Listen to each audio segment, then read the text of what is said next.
नमस्कार दोस्तों, एक बार फिर से स्वागत है आपका बूंदे पॉडकास्ट में। मैं हूं आपकी दोस्त गीतांजलि। आज हम एक ऐसे इंसान की बात कर रहे हैं जिनके नाम में ही अमित है, यानी जो कभी मिट न सके। जी हां, आज है सदी के महानायक अमिताभ बच्चन जी का जन्मदिन। जरा सोचिए, क्या आपने कभी किसी ऐसे कलाकार को देखा है जो 5 दशकों से भी ज्यादा समय से एक के बाद एक पीढ़ी को अपनी कला में बांध कर रखे हुए हैं? जी हां, यही जादू है बच्चन साहब का। हम सब आज की उनकी शानदार कौन बनेगा करोड़पति की छवि या फिर उनकी सुपरहिट फिल्मों को जानते हैं, लेकिन क्या आपको पता है कि यह सफर कितना मुश्किल था? कोलकाता में एक शिपिंग कंपनी में नौकरी से लेकर मुंबई आकर ऑल इंडिया रेडियो से रिजेक्ट होने तक, यहां तक कि उनकी आवाज को रेडियो के लिए बहुत भारी बता दिया गया था। शुरुआत में उनकी कई फिल्में नहीं चली। 12 फिल्में फ्लॉप होने के बाद कई लोगों ने उन्हें वापस लौट जाने की सलाह दी थी, लेकिन इरादा मजबूत हो तो किस्मत भी झुक जाती है। 1973 में आई जंजीर फिल्म और इंस्पेक्टर विजय के रोल ने जैसे इंडियन सिनेमा का इतिहास ही बदल दिया। जब तक बैठने को न कहा जाए, शराफत से खड़े रहो, ये पुलिस स्टेशन है, तुम्हारे बाप का घर नहीं। ये एंग्री यंग मैन की शुरुआत थी। जी हां, बच्चन साहब ने हमें सिर्फ शानदार फिल्में नहीं दी, बल्कि ऐसे डायलॉग्स दिए जो आम आदमी के जज्बात और आवाज बन गए।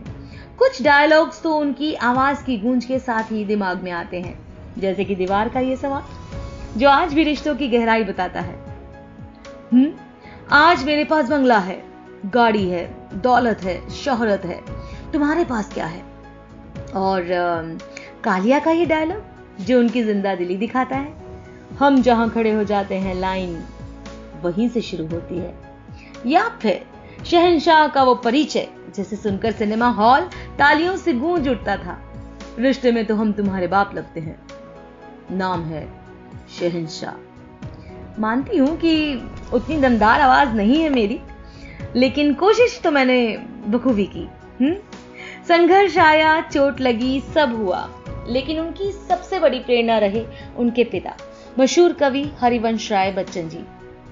उन्होंने हमेशा अपने पिता की उस कविता को याद रखा जिसके नाम पर उन्होंने एक फिल्म भी की थी, जिसका नाम था अग्निपथ।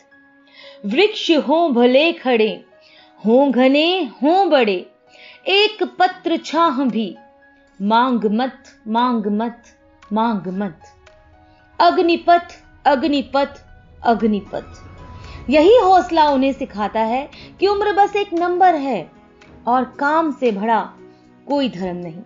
60 की उम्र में केबीसी से एक नई शुरुआत करना यह दिखाता है कि वो आज भी क्यों बादशाह हैं। तो आइए हम सब मिलकर इस महान कलाकार को उनके जन्मदिन पर शुभकामनाएं दें। उनकी कहानी हमें यही सिखाती है कि चाहे कितनी भी निराशा हो, अपने पैशन और मेहनत पर विश्वास रखो।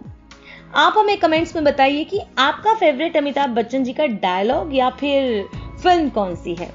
हम इंतजार करेंगे। अब समय हो चला है आपसे विदा लेने का। मैं थी आपकी दोस्त गीतांजलि बूंदे पॉडकास्ट से।